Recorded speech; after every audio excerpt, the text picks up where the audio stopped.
It's the Ross Tucker Football Podcast. Oh, yeah, it is. But it's not just any Ross Tucker Football Podcast. It is a teaching tutorial Thursday with Professor Greg Cosell from NFL Films University. It's also a game day. I will be on your television, 7:30 p.m. Eastern Time tonight.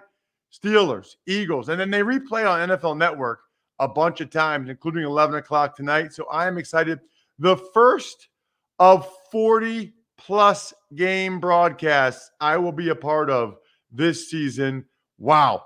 Get fired up. It is time to do this thing. We're presented, of course, by DraftKings. Love those dudes. Love the college football offer they've got going right now. Bet $1 on a college football game, and they'll give you $200 in free bets. Insane. Do the math, please. Spread the word, winner. Listen, it's the last show of the week. You can always listen to Even Money, and you should, because they give out great preseason betting tips. You should always listen to Fantasy Feast podcast, because Joe Dolan talked about his wide receiver tiered rankings. I thought he made some really interesting points. And then, of course, the college draft with Emory is always fantastic. Talking about this week was his Pac-12 studs. So there's plenty for you to listen to or watch Friday, Saturday, Sunday. But this is the last episode of the week that we're doing live. So it's time to give out some winners. I want winners. I want people that want to win. I want people like Danny Underhill. Danny liked one of the posts on Facebook, facebook.com/RossTuckerNFL, one of the Mina Kimes posts I put up on my Facebook page. If you have a Facebook page, please follow me and be like Danny and get a signed picture. I got that Steelers-Eagles press pass I'll get tonight. Danny, if you want that, lots of things for you to get if you want. Just email me, ross@rosstucker.com. The sponsor confirmation email winner, Billy Moyer Jr. Billy Moyer Jr., Raycon earbuds. Billy, you're with it, man. Raycon earbuds. They are where it's at. And if you ever forget my code or whatever, just go to rosstucker.com, click on the sponsor tab. I got codes coming out the gazoo. I don't even know what a gazoo is, but I've got codes coming out of them. Just go to rosstucker.com, sponsors page. We love them all or we don't take them. We use them all or we don't advertise them. And then you got the codes. YouTube shout out Steve Bender. He's been awesome. I don't know if he's won before or not, but Steve's been awesome with the YouTube comments, youtube.com/RossTuckerNFL. Greg Cosell is always awesome. That's why he joins us each and every week. It's Big Show time. The Big Show. All right, as always, this time of year, and really, Greg, this is the last time we'll do this in this manner, because starting next week, I'm going to want to hear what you thought of some of the young guys that you've watched on preseason tape. And let me just say this to start, Greg. I know you don't love preseason because the older you get, the more you appreciate scheme. Yep. And the preseason schemes are vanilla. Although, you know, they say that, and like I'm doing the Steelers-Eagles game tonight, I can pretty much guarantee you the Steelers are going to blitz. Like that's what they do. Look, So the bottom line is teams do in the games what they practice. Obviously, they don't go through the entire playbook, but they still want to do what they practice and what they are. You know, coaches have beliefs and methods and approaches, and they still do what they do. They just don't do it to the degree and complexity that you see in the regular season when they go deeper in the playbook and are matching up to specific opponents. That is a great way to describe it. They might not be game planning for the Philadelphia Eagles and how to beat the Philadelphia Eagles. There might be certain things they want to see, certain guys in certain positions they want to see.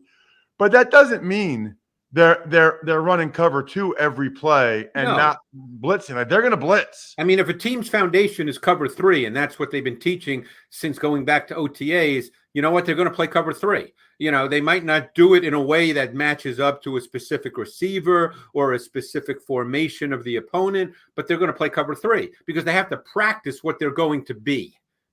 Right. And the thing Emory and I were talking about on the College Draft podcast this week, you know, the preseason games, as much as anything else, I just like seeing the young guys for the Yeah. first time. I mean, we talk about these guys, Greg, some of them for a year.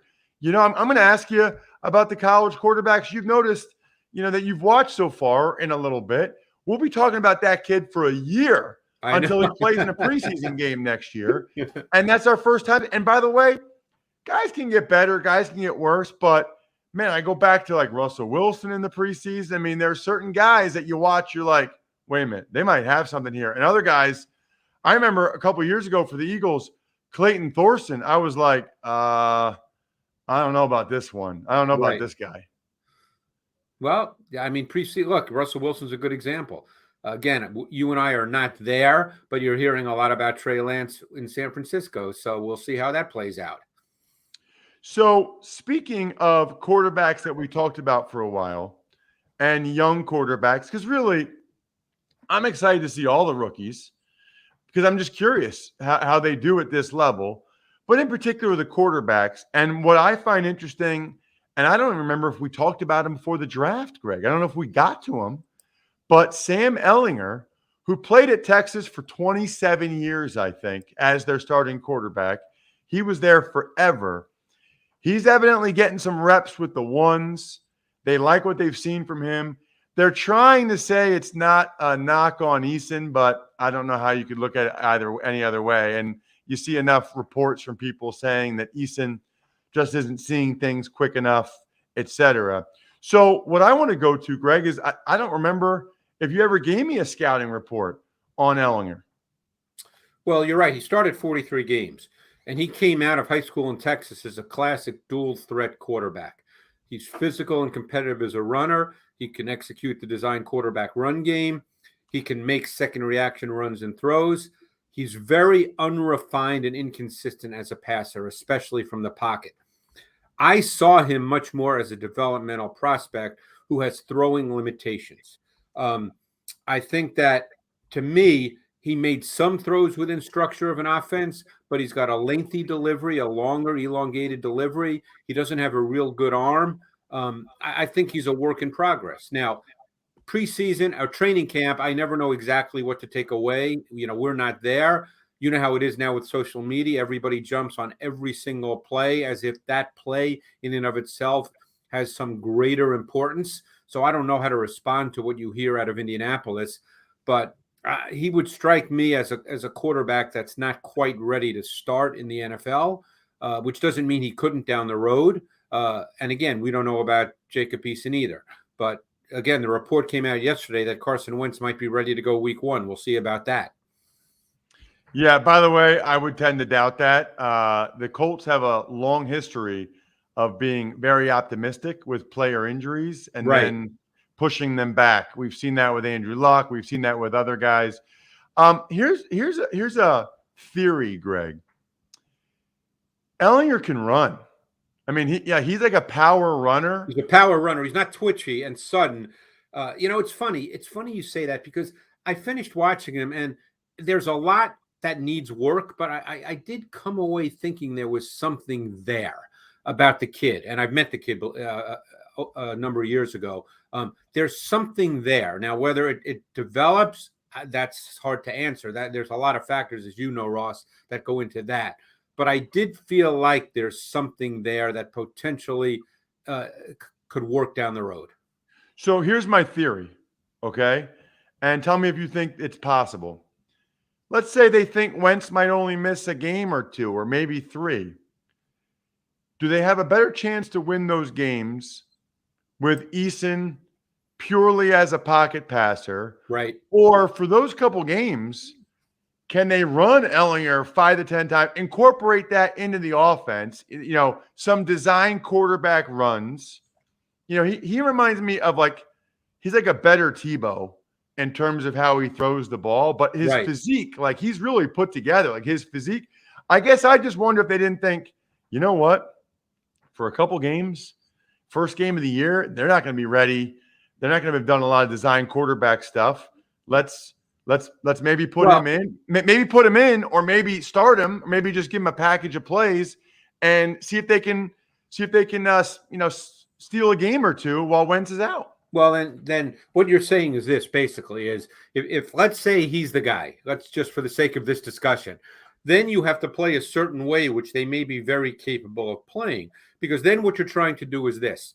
You're trying to run the ball, and of course he is part of that run game because he can do the design quarterback run game. You're trying to shorten the game. They have a good enough defense, as we know, and keep the games close and try to win, those 17-13, 2017 kind of games and play a specific kind of football, which is possible to play short term. I know I don't have their schedule right in front of me. I think they open with Seattle, but I think their first 3-4 games are tough opponents. And no matter who plays quarterback, if it's not Wentz, they're going to have to try to keep those games together, whether it's Ehlinger or Jacob Eason. But your point's a good one. Eason is a pocket quarterback. Ehlinger gives you a little bit more in terms of the run game, and they obviously have good backs. They still have Taylor. They still have Hines. I think I don't know if Jordan Wilkins is still there, but they have a bevy of backs, Ross. Yeah, and they got a good O-line, Yep. and they got a good defense, and I just think that they think that Ehlinger might give them the best chance to win those first couple of games. That's my theory. You could be right. You could well be right. Let's get to a couple of veterans that are in the news for different reasons. And so Michael Thomas, he's got something going on with the Saints. I've talked about that. Whatever's going on there, he recently had surgery, so they're going to miss him for a while. I think sometimes, Greg, when there's an issue with a guy like this or when he was injured the year before, we almost lose sight of what he is.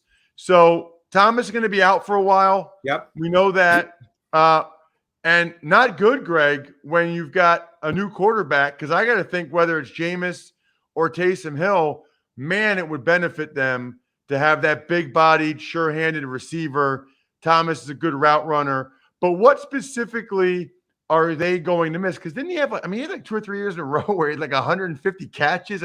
Yeah, he was highly productive. Well, it's not just the player. He's obviously a very good player, but it's what they can do with him in the context of the offense. One of the things that they are really, really good at, and it's very difficult to defend, is they would line up Thomas as the boundary X, the single receiver to the short side of the field, and they'd have Alvin Kamara also line up to the short side of the field, whether he was offset in the backfield or split at times. So you'd get 2 receivers to the boundary, Kamara and Thomas, and that posed a lot of problems for defenses because keep in mind, then you have 3 receivers to the wide side of the field. So it's trips to one side, and then you have Kamara and Thomas to the other side, and that poses a lot of problems for defenses. That was a major foundational formation for the Saints over these last number of years. Now, obviously, Drew Brees was the quarterback, but still, just the 2 of those guys to the boundary side of the field running those 2-man route concepts was a tough deal for defenses. So if Thomas is not there,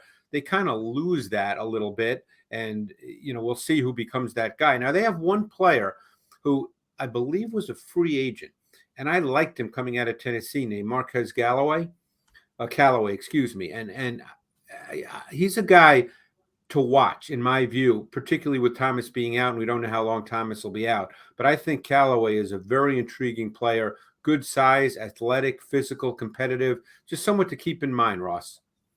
Yeah, I've been hearing some stuff about him. You mentioned, by the way, what they can do with Thomas, just as a player. Quick refresher of Thomas as a player that they're going to be missing as well, Greg. Well, he's big, he's physical, he's competitive, he's got really good route quickness. He's not vertically explosive, but that's okay. But he can separate and catch. And if you really break down the wide receiver position, you have to be able to separate and catch. And there's a competitiveness that really stood out. This goes back to Ohio State. He was a 2nd-round pick because people were concerned about the fact that he wasn't explosive vertically. But he was in an offense with obviously one of the best quarterbacks ever, where that didn't matter because it was really more of a short to intermediate pass game, and he's good run after catch. There's just a physical competitiveness to him that really stands out. Saquan Barkley is back practicing, and with these injuries the last couple of years, Greg, I think we all know he's good. We all know he's a physical phenom, but I guess take us back to what he really is and whether or not, you talk about run the offense through guys, foundational piece, because it feels like that's part of what's been missing for the Giants is, when you take a running back number 2 overall, you really are trying to run the offense through him. Oh, for sure. And I think the feeling was that he was that kind of player. Obviously he's a big play back. There was always that question of whether he was a sustainer. His size and just his physical appearance suggests that he is. And I think he would become that. I think they want their offense to essentially work through him. Now, that could mean a lot of things. That's just a statement, obviously, that I made. Whether they want him to carry the ball 20-plus times every week, no one can answer that. Obviously, they addressed the wide receiver position with Kenny Golladay, who's a classic boundary X. They drafted Kadarius Toney, who's a movement piece. So I don't know what they want their offense to look like. Keep in mind, Barkley's an excellent receiver too, and he can detach from the formation and be a factor in the pass game. But a healthy Barkley, he's a big play guy. And assuming that he still has that ability, he's a guy that can take any carry and take it to the house. So he just gives you an element that you would really like to have with your back. He's can have sustaining traits, but he's a big play guy. So, the Giants offense to me is one of the more intriguing as we look to this season because of his return and because of the new players they have with Golladay and Toney. Yeah, really. It's like they got that's to get all 3 of those guys in the same year, that just doesn't happen. It's one from injury. Pieces. Yeah, it seems like 3 new pieces.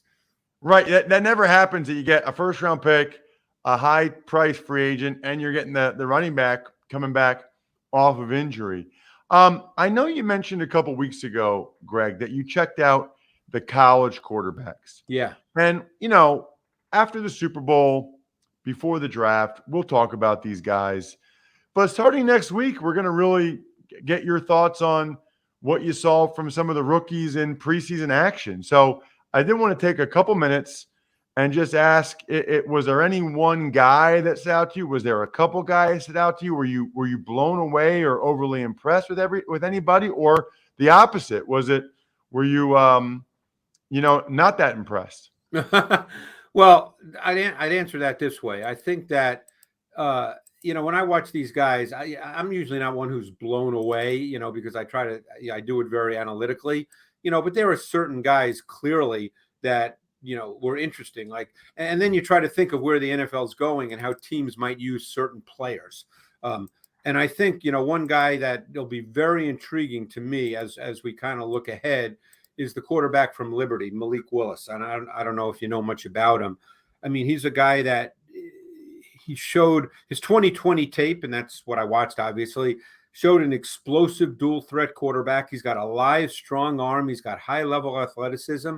And I think that a lot of teams now look at this and say, okay, this is the kind of guy that fits our league as we go forward. Because he can give you the design run game. He can give you that second reaction dimension to an offense. He's a strong arm kid.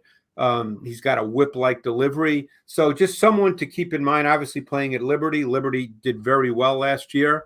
So he's one guy that I noticed. And then there's another guy who it seems like he's been playing in college forever, but he's back this year because, he gets the extra year with the COVID situation. And that's a kid from Pitt, Kenny Pickett, who's, like I said, it seems like he's been playing, for 10 years at Pitt. And he's the kind of guy that when people watch him, they're probably not going to go, oh, my God, this guy is just great. They're not going to say that. But he ran a lot of pro concepts because the offensive coordinator at Pitt is Mark Whipple, who's been in the NFL. You know the name, I'm sure. And there's just something about Pickett. He knows how to play the quarterback position. There's probably no absolutely special traits, but I just look at guys like that and I think, okay, can he just run an NFL offense and be efficient? And, again, he has another year. I can't speak to where guys get drafted. I don't do that, as you know, but he just struck me as a guy. I'm real curious to see how he does this year with a full college season.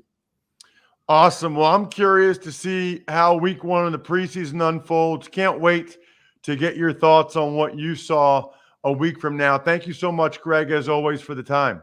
Appreciate it, Ross. Thanks. Greg Cosell has an uncommon ability to break down the tape and explain it in a way that we can all understand. Speaking of uncommon goods is, honestly, you just have to check it out. It's an online shop filled with unique, totally unexpected gifts. And when I say unexpected, I mean truly original things you won't find anywhere else. I mean, this is what I've been telling you. I know a lot of people, you're probably like me. Like I get to the point, whether it's from my mom or wife or whoever, it's like, oh my, what do I get them now? Another gift card to take them out to dinner? No. Uncommon Goods is also introducing uncommon experiences, online classes in mixology, cooking. Those two are for me. Flower arranging, probably not my bag, but maybe it's yours.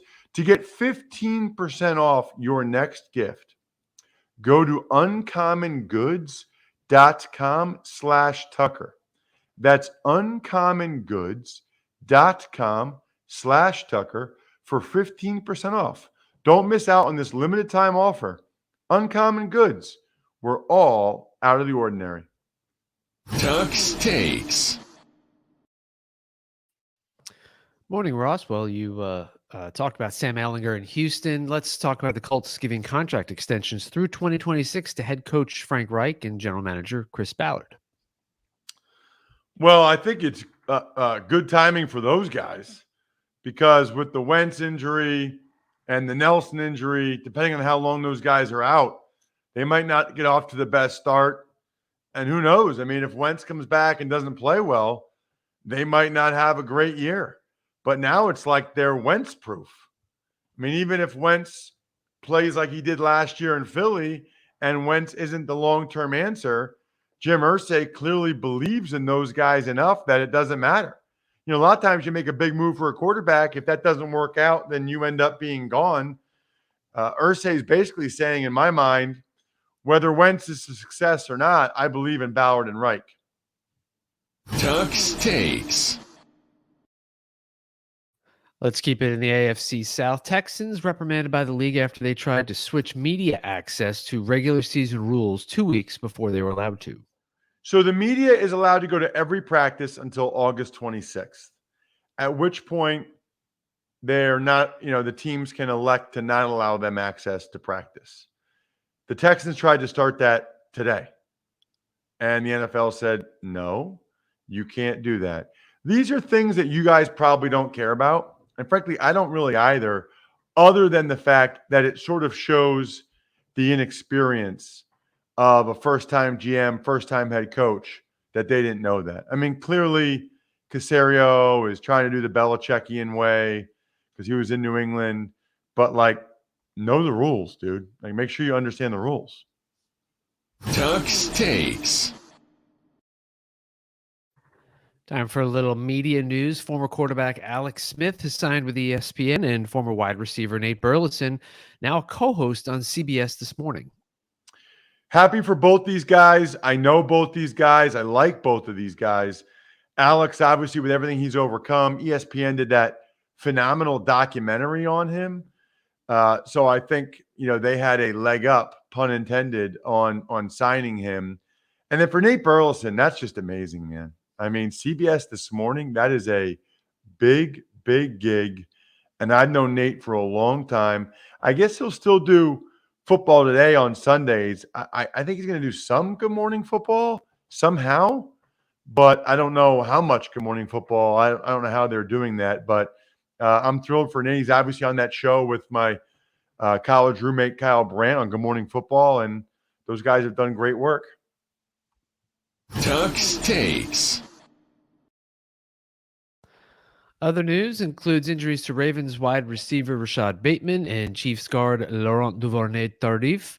Seahawks cutting defensive end Aldon Smith and Rams quarterback John Walford likely out for the preseason after undergoing an appendectomy. Bateman will be out weeks, not months, but again, it's not good. I mean, any rookie receiver to miss time with the quarterback, he didn't get any time because Lamar Jackson was on the COVID list. It's bad. The Chiefs, the good news is they've got depth. The bad news is, Kyle Long got hurt. Now Duvernay-Tardif broke his hand. He's out 4 to 6 weeks. So it's a good thing they got that depth because it looks like they might have to use it. Seahawks cut Aldon Smith. He's got another off-the-field issue. Troubled young man, seemingly always has been. And then as for Wolford, I know they like him as the backup. And I don't know how long you're out after an appendectomy. It's interesting that those things can happen like at any age. I don't know what prompts it or whatever. But, yeah, Wolford's the guy that they essentially benched Goff for last year. Tuck's Takes. And last but certainly not least, there is a game tonight. You will be there. Steelers, Eagles. How you feeling? Pretty awesome, man. I'm excited. We didn't have preseason games last year. Where I grew up is all Eagles fans. Where I live now, it's Eagles and Steelers, and the Eagles play the Steelers tonight. So it's always cool to have a lot of your friends and family watching you, right? I mean, you guys know I do a lot of games on radio, or I do a lot of games for CBS on college. But, a lot of people from my hometown, they're not watching the MAC game of the week. They're not watching MACtion, or they're not watching Nevada against Fresno State. They watch the Eagles and they watch the Steelers. So it'll just be cool to get a bunch of text messages and stuff tonight. By the way, if you guys, if you're watching tonight, or even on the NFL Network replay, if you take a screenshot of you watching or just of me on the screen, I'll try to retweet it. You just got to tag me at Ross Tucker NFL. I love when you guys do that. Speaking of tagging, by the way, you've heard me talk about Fantrax the past 2 weeks. You know how much I love it because I like the idea that you can customize your own league your way. Look, this is the way the world is now. Get what you want when you want it, all for free. For me, that's no defense, no kickers, all offense, all day. Love it. Can't wait to be in the season-long league that you guys can get in with me and Joe.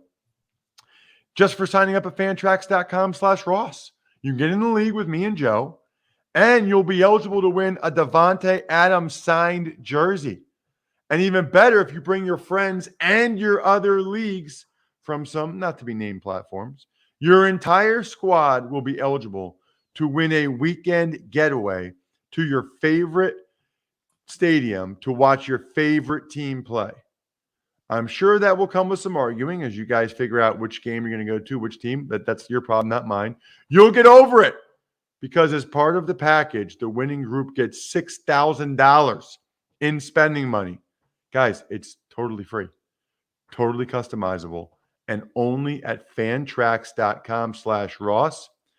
Fantrax.com/Ross. I specifically did that read at the end of the show because I wanted that to be the last thing you heard from me before the weekend. Fantrax.com/Ross. Fantrax.com/Ross. Fantrax.com/Ross. Because I want you to take action right now.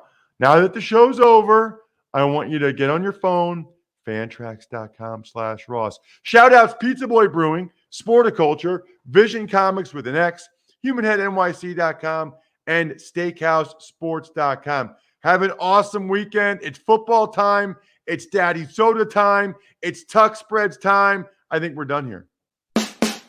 Thanks for listening to the Ross Tucker Football Podcast. Make sure to also subscribe to the Fantasy Feast, Even Money, Business of Sports, and College Draft. All available at Apple Podcasts, RossTucker.com, or wherever podcasts can be found. A lot of times on the show, I mentioned DraftKings. Here's what you need to know. You got to be 21 or older, New Jersey, Indiana, or Pennsylvania only. New customers only. Restrictions apply. See DraftKings.com/sportsbook for details. Gambling problem, call 1-800-GAMBLER, or in Indiana, 1-800-9-WITH-IT. By the way, if what I was talking about included a deposit bonus, doesn't always, sometimes it does. Deposit bonus requires 25 times playthrough, and deposit bonuses are paid out in site credit.